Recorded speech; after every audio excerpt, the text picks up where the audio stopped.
Bonjour à tous, continuons notre propos et voyons aujourd'hui la lutte contre l'avarice, le péché capital, la cupidité. La première étape dans la guérison de ce vice, comme dans les autres d'ailleurs, c'est de comprendre la nocivité de cette maladie, de comprendre que ce vice s'équipare à de la folie dans son degré ultime, et même dans sa racine.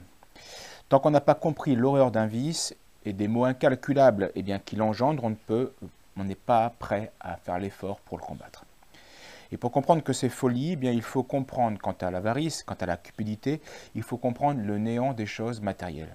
Savoir que la richesse, c'est un serviteur fugitif qui nous échappera de toute façon, et ingrat, parce qu'il ne nous comble pas complètement. On en a besoin, c'est un moyen, mais ce n'est pas parfaitement comblant.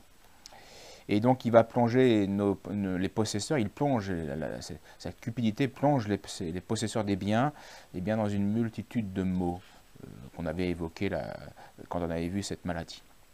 Je vous le dis, dit saint Paul, je vous le dis, frères, le temps se fait court, que ceux qui achètent vivent comme s'ils ne possédaient pas, et que ceux qui usent de ce monde comme s'ils n'en usaient pas véritablement, car elles passent la figure de ce monde. Voilà ce qui est important de comprendre. Il est fou de s'attacher à une chose qui passe. On ne s'attache pas à un arbre qui brûle. Ça ne sert à rien. L'image n'est pas... etc. On ne s'appuie pas sur une branche qui est pourrie. Voilà. Mais c'est ce que fait le cupide, c'est ce que fait l'avare. Il s'attache à une chose qui est fugitive. Alors, cette passion est particulièrement c'est visible dans l'avarice, comme dans les autres passions aussi, mais plus dans l'avarice, et elle est insatiable, nous l'avons vu. Elle s'efforce donc de se contenter par une multiplication de quantité, des choses qu'elle possède, puisqu'elle n'a pas la qualité. Et cela aussi est terrible et vain. Que votre conduite soit exempte d'avarice, dit saint Paul toujours, vous contentant de ce que vous avez présentement. Car Dieu lui-même a dit, je ne te laisserai pas, ni ne t'abandonnerai. Donc, vous voyez, se contenter de ce qu'on a présentement. Voilà la clé pour guérir de l'avarice. Se contenter de ce qu'on a. Sinon, on enclenche une logique qui est insatiable. Et remarquez aussi la dernière phrase de saint Paul, où il cite l'Écriture, où Dieu dit, je ne t'abandonnerai pas, je ne te laisserai pas. Je vous ai créé, c'est que je m'occupe de vous, d'une manière ou d'une autre. Par l'épreuve parfois, mais pas que. Donc la victoire ultime de l'avarice va dépendre de notre foi ébranlable en Dieu, qui nous a créés, qui est providence, et qui s'occupe de nous, qui nous aime plus que les oiseaux. Donc s'il nous éprouve, s'il nous fait souffrir, et ultimement mourir, il y a une raison à cela. Et c'est ça qui va être la clé dans l'âme pour guérir de ce vice. Elle va couper à la base la passion qui est fondée sur l'inquiétude de l'avenir, en fait sur où on veut maîtriser le monde qu'on ne maîtrise pas. Donc c'est sûr qu'on ne peut être que fort inquiet. Et on espère y remédier en vain par l'accumulation des biens, par notre action propre, alors que c'est dans l'abandon de Dieu. C'est une illusion. La paix ne viendra jamais des biens matériels, même s'ils nous sont très utiles. Mais elle viendra de notre tension de l'âme, la tension de l'âme vers Dieu, vers le royaume de Dieu. Les biens matériels. Et d'ailleurs, on le voit, des riches se suicident, des riches sont malheureux. Il ne leur manque rien matériellement. Mais l'âme n'est pas satisfaite. Ne vous inquiétez pas, dit notre Seigneur, pour votre vie, de ce que vous mangerez, ni de ce que vous serez vêtu. Qui de vous, par ses inquiétudes, peut ajouter une mesure à la durée de sa vie? Votre Père céleste sait que vous en avez besoin. Cherchez le royaume de Dieu et sa justice. Et le reste vous sera donné par surcroît. Amassez-vous des trésors dans le ciel, là où le ver ni la rouille ne détruisent, où les voleurs ne percent ni ne dérobent. Et là, on revoit le côté, notre Seigneur nous enseigne la clé pour comment guérir. Ne vous attachez pas à des choses qui sont mangées par les vers, qui sont usées par le temps et qui sont volées par les voleurs. Non, amassez-vous un trésor pour votre âme, et ultimement ce sera pour votre corps aussi, dans le royaume des cieux. Donc plus l'homme s'attache aux biens spirituels, plus il va se détacher des biens sensibles. Il continuera à en user, mais en se détachant. Et c'est donc bien le goût de Dieu qui va délivrer de la cupidité. Le goût de la jouissance des choses spirituelles va détacher des choses sensibles d'ici-bas. Et pour déraciner le vice, eh bien, il faut faire un choix à la racine de nos vies. Il y a un choix de vie à faire, comme à un carrefour, un choix de direction. Des directions opposées, il faut choisir. Et notre Seigneur nous le disait, nul ne peut servir deux maîtres. Il haïra l'un ou il aimera l'autre. Vous ne pouvez servir Dieu et l'argent, donc les biens. Là où est ton trésor, là est ton cœur. Ce détachement va exiger un esprit de pauvreté, car on peut ne rien posséder extérieurement, mais être hanté intérieurement par l'esprit de possession.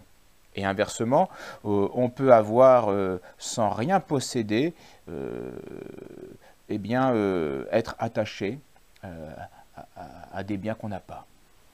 Un pauvre peut être très avare, peut être très cupide, et un riche peut être parfaitement détaché.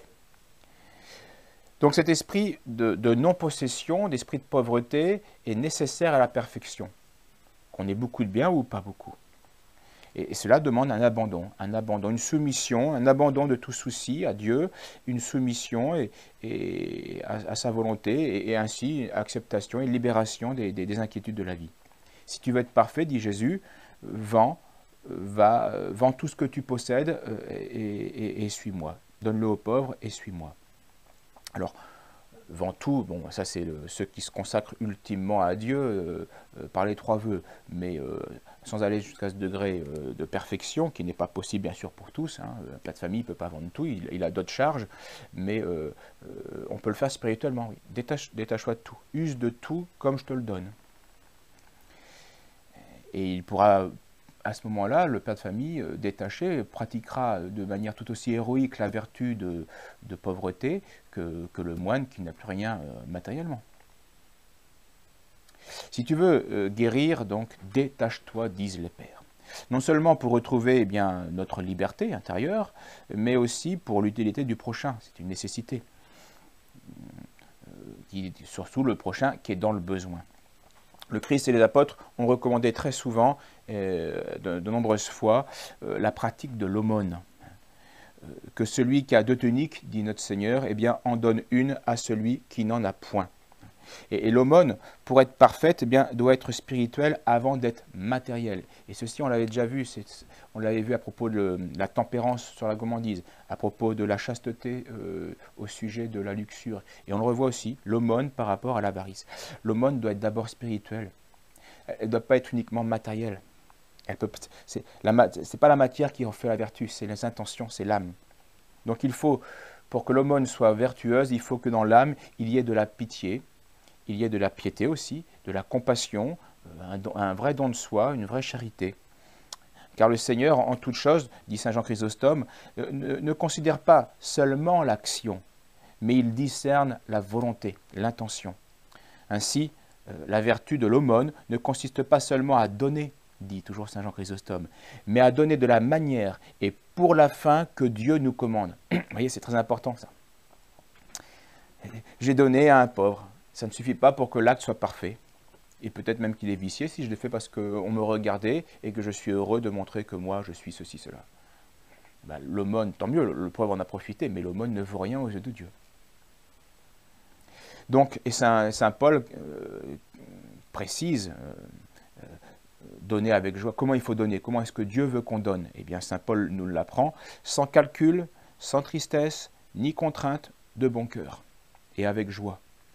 Il faut tout cela pour que, et on voit bien que si on pensait qu'on était, je ne suis pas avare, je ne suis pas cupide, on voit que quand on doit partager, donner de son temps, ou donner de soi, ou donner, prêter, même simplement, on le voit qu'on a du mal à le faire sans calcul, sans tristesse, sans contrainte, de bon cœur et avec joie. Et on voit notre imperfection. On voit bien que nous sommes malades, même sur ce vice-là, même si ce n'était pas le plus visible.